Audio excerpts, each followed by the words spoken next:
Hello అండి, బాగున్నారా? మేము చాలా బాగున్నామండి. ఈరోజు కాకరకాయలతో కారప్పొడి చేస్తున్నానండి. తయారీ విధానం చూద్దాం. ఆ కారప్పొడికి కావాల్సినవి కాకరకాయలండి, 1/2 కేజీ తీసుకున్న. కాకరకాయలు ముదరకూడదండి, కొంచెం గింజ కట్టకుండా ఉంటే లేతగా ఉంటే బాగుంటాయి. కాకరకాయలు మరీ ముదరకూడదు అన్నాను కదండి, ముదరకూడదు, గింజ కట్టకూడదు, బాగోవు. కొంచెం లేతగా ఉంటే బాగుంటాయి. 1/2 కేజీ తీసుకున్నా. దీంట్లో ఎండుమిరపకాయలు కాకుండా కారం అండి, పచ్చికారం. ఇది 1/2 కేజీ కాకరకాయలకి నేను 3 స్పూన్లు కారం తీసుకున్నా, పచ్చికారం ఇది. మిగతావి పచ్చెనగపప్పు, మినప్పప్పు, ఇది ధనియాలు జీలకర్ర కలిపి చేసిన పొడి అండి. ఇది 2 కలిపి పొడిగొట్టుకున్నా. కొన్ని మెంతులు, ఎల్లుల్లిపాయలు, కరివేపాకు.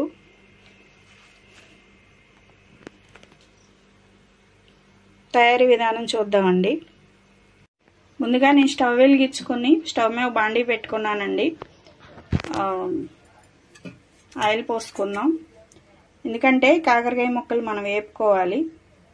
తక్కువ ఆయిల్లోనే వేపుకుందామండి, సరిపోయిద్ది. ఆయిల్ హీట్ ఎక్కిన తర్వాత కాకరకాయ ముక్కలు వేసేద్దాం.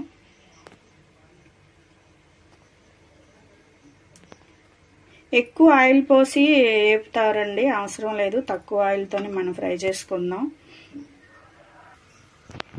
ఎండుమిరపకాయలతో కూడా చేయొచ్చు, కానీ ఇలా సింపుల్గా అయిపోయిద్ది కారంతో అయితే. ఒకసారి చేసి చూడండి, పచ్చికారం వేసి పొడి చాలా బాగుండిద్ది. ఆయిల్ హీట్ ఎక్కింది కాబట్టి కాకరకాయ ముక్కలు వేసేద్దాం.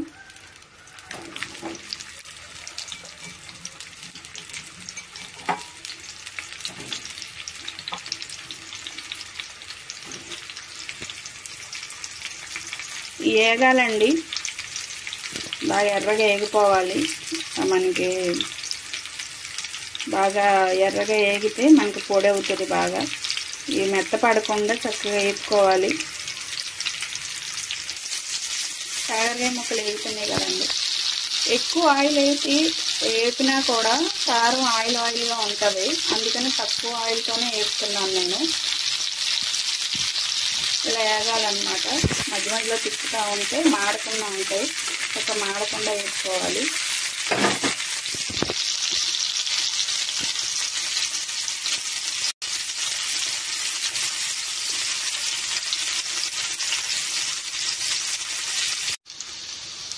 కాకరకాయలు వేగుతున్నాయండి, అలా వేగాలి. కొంచెం ఇంకా ఎరుపు వచ్చినాయి, ఇంకా బాగా వేగాలి. కాకరకాయ చేదు ఉండిద్దని చాలా వరకు తినరండి, కూరగా కూడా ఇష్టపడరు. కొంతమంది ఉన్నారంటే బాగా ఇష్టంగా తింటారు. ఈ తినని వాళ్ళకి ఇలా కారం చేసి పెడితే చాలా బాగుండిద్ది. ఇడ్లీకి కూడా బాగుంటుందండి, టిఫిన్కి, దోశకి, ఇడ్లీకి కూడా ఈ కారపొడి చాలా బాగుండిద్ది. ఇలా కారం చేయండి, ఈజీగా తినేయచ్చు, సింపుల్గా అయిపోయిద్ది. మనం తక్కువ ఆయిలే పోసాం కదా, చూసారా చక్కగా వేగిపోతున్నాయి.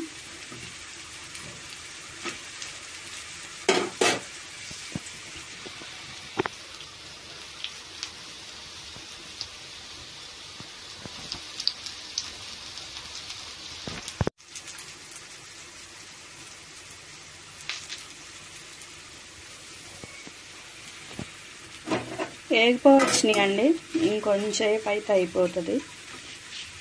బాగానే వేగినాయి, కొంచెం వేగాలి ఇంకా.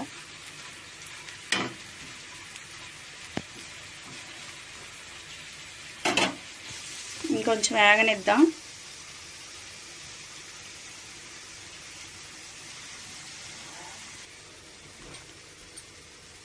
వేగిపోయినాయండి కాకరకాయ ముక్కలు, చూసారు కదా.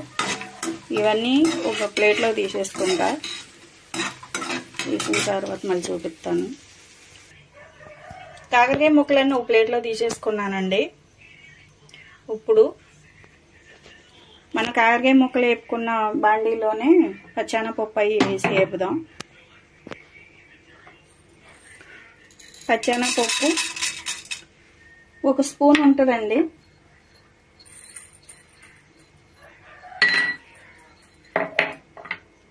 1 స్పూను మినప్పప్పు,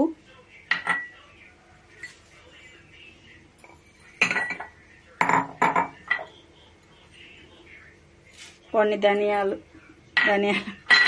మెంతులు, ధనియాలు జీలకర్ర పొడి ఉంది కాబట్టి మనం పొడి వేసేసుకోవచ్చు. ఇప్పుడు వేపుదాం.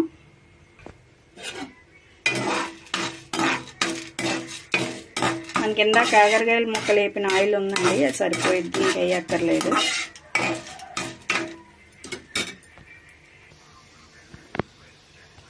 ఇవి కూడా ఎర్రగా వేగిపోవాలి, మనకి పొడి అవ్వాలి కాబట్టి.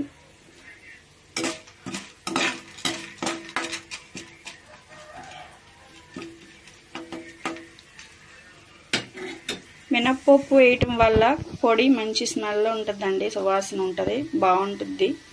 పచ్చెనపప్పు వేయటం వల్ల మంచి రుచి వచ్చిద్ది, కారం చాలా బాగుంటుంది. దీంట్లో ఎల్లుల్లిపాయ, జీలకర్ర ఇవన్నీ ఉంటాయి కాబట్టి బాగుండిద్ది అన్నమాట.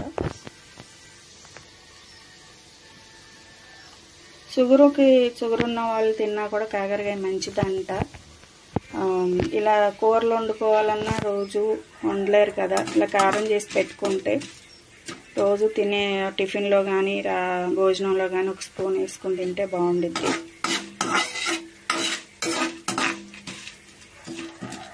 మెంతులు వేగుతుంటే మంచి వాసన వస్తున్నాయండి.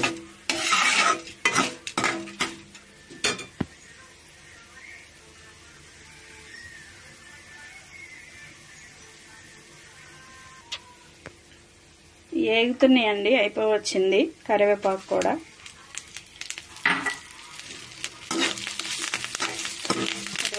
వేసేయాలి.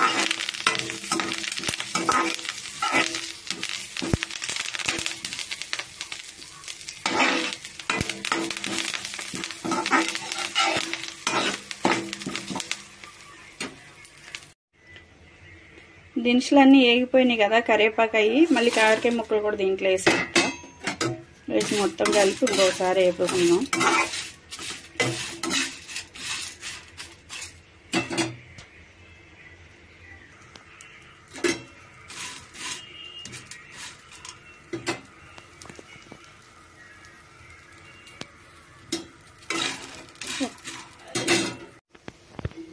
అయిపోయిందండి. దినుసులు మొత్తం కాకరకాయ ముక్కలు అన్నీ వేగిపోయినాయి. కొంచెం చల్లారిన తర్వాత పొడి కొట్టుకుందాం.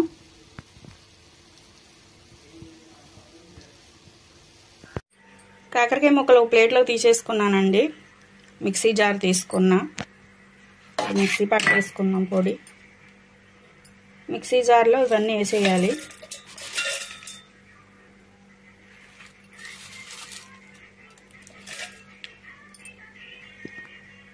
కాకరకాయ ముక్కలన్నీ నేను మిక్సీ జార్లో వేసేసుకున్నా. దినుసులు అవన్నీ, కారం,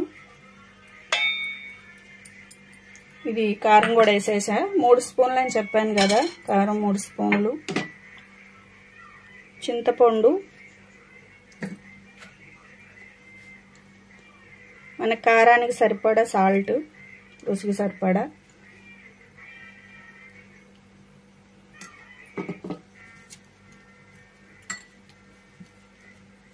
ఎల్లుల్లిపాయలు,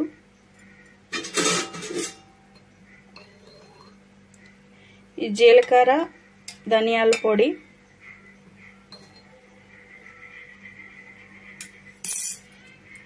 అన్నీ వేసేసాం కదా, మిక్సీ పట్టుకుందాం. చూసారు కదా, ఒకసారి తిప్పాను, మళ్ళీ సైడ్ అంతా మళ్ళీ ఒకసారి స్పూన్తో తీసి మళ్ళీ పెడదాం. ఇప్పుడు కొంచెం పొలుగా ఉంది, ఇంకొకసారి తిప్పుదాం.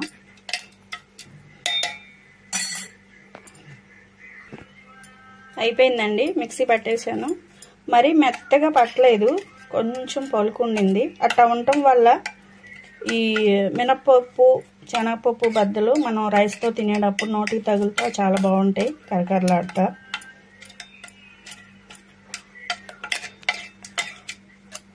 ఇడ్లీకి చాలా బాగుండిద్దండి రైస్తో, వేడివేడి రైస్తో కానీ, ఇడ్లీ, దోశ కన్నా ఇడ్లీకి చాలా బాగుండిద్ది. సింపుల్గా అయిపోయిద్దండి ఇలా కారంతో చేస్తే. మనం పచ్చికారం వేసాము, ఎండుమిరపకాయలు వేయలేదు. ఏం లేదండి, కాకరకాయ ముక్కలు వేపుకోవడమే మనకి కొంచెం పని, తర్వాత అంతా సింపులే. ఇప్పుడు ఇదంతా ఒక గిన్నెలో తీసేసుకుందాం.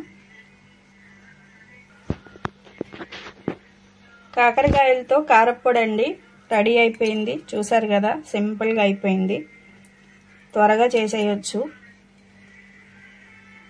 కాకరకాయ తినము చేదు అన్న వాళ్ళకి ఇలా కారప్పొడి చేసి పెట్టండి, చాలా ఇష్టంగా తింటారు. షుగర్ ఉన్న వాళ్ళకి కూడా చాలా మంచిది. ఇలా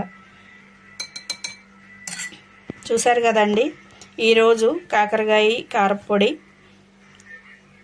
టేస్టీగా ఉంటుందండి. రైస్తో కానీ టిఫిన్స్ కానీ చాలా బాగుండిద్ది. ఇలా ట్రై చేయండి. మా వీడియో కానీ నచ్చినట్లయితే లైక్ చేయండి. ప్లీజ్ మా ఛానల్ చూడండి, వీడియోస్ అన్నీ చాలా బాగుంటాయి.